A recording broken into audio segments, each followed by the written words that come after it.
നമസ്തേ. ലോകത്തെ ഏറ്റവും കൂടുതൽ കേൾക്കുന്ന പരാതി സമയമില്ല എന്നാണ്. അത് പറയാനാണ് ഏറ്റവും കൂടുതൽ സമയം ചിലവഴിക്കുന്നത് നമ്മൾ ഓരോരുത്തരും, വീട്ടിലായാലും സമൂഹത്തിലായാലും. അങ്ങനെയാണ് യോഗയിലൊരു സ്റ്റൈൽ ഓഫ് പ്രാക്ടീസാണ് വിന്യാസ, മീൻസ് ഫ്ലോ. സൂര്യനമസ്കാരം ഒരു ബെസ്റ്റ് എക്സാമ്പിളാണ്. അതായത് ഒരു യോഗാസനത്തിൽ നിന്ന് അടുത്തതിലേക്ക് പോയി വരുന്നത്. പക്ഷേ രണ്ട് കണ്ടീഷനുണ്ട്. അതിനെ കുറച്ച് കാലമായിട്ട് ഇൻഡിപെൻഡൻ്റ് ആസനാസ് എല്ലാം പഠിച്ച് എക്സ്പീരിയൻസ് ആയവർ മാത്രമേ ഈ ഫ്ലോകൾക്ക് ശ്രമിക്കാവൂ. രണ്ട്, നിങ്ങളുടെ അധ്യാപകനുമായി കൺസൾട്ട് ചെയ്തിട്ട് നിങ്ങൾക്കിപ്പോൾ ബാക്ക് പെയിനോ BP ഒക്കെ ഉണ്ടെങ്കിൽ ചിലത് ഒഴിവാക്കേണ്ടതുണ്ട്.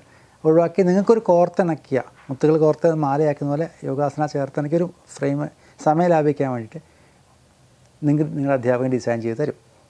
ഇൻഡിപെൻഡൻറ്റ് ഫ്ലോ ഉണ്ട്. പൊതുവെ ചെയ്യുന്ന അങ്ങനെ ഫ്ലോയിൽ ഒരെണ്ണമാണ് നമ്മളിപ്പോൾ കാണാൻ പോകുന്നത്. അത് മറ്റ് ആസനസൊക്കെ പഠിച്ച് ഇതെല്ലാം സെപ്പറേറ്റായി ചെയ്ത് പെർഫെക്റ്റ് ആയവർ മാത്രമേ ഇത് ശ്രമിക്കാവൂ. നമ്മുടെ ശവാസനത്തിൽ നിന്ന് അർദ്ധമേരുദണ്ഡാസന, പൂർണ്ണമേരുദണ്ഡാസന, വിപരീതകരണീയ മുദ്ര, സർവാംഗാസന, ഹലാസന, സർവാംഗാസന, അവിടുന്ന് ഗരുഡ സർവാംഗാസന, പത്മ സർവാംഗാസന, പ്രസാരിത സർവാംഗാസന, അവിടുന്ന് കണ്ഠരാസന, തിരിച്ചു വരും ശവാസന. ഇത്രയും കോർത്തിണക്കിയ രൂപമാണ്. അത് കംപ്ലീറ്റ് ശരീരത്തിന് വർക്കൗട്ട് കൂടിയാണ്. ഇതിലെല്ലാം ഓരോ പോസിനും 30 സെക്കൻഡ്സ്, അര മിനിറ്റ് നിന്നുകൊണ്ടാണ് നമ്മൾ ദീർഘശ്വസനത്തോടെ ഫുൾ ചെയ്ത് തീർക്കേണ്ടത്.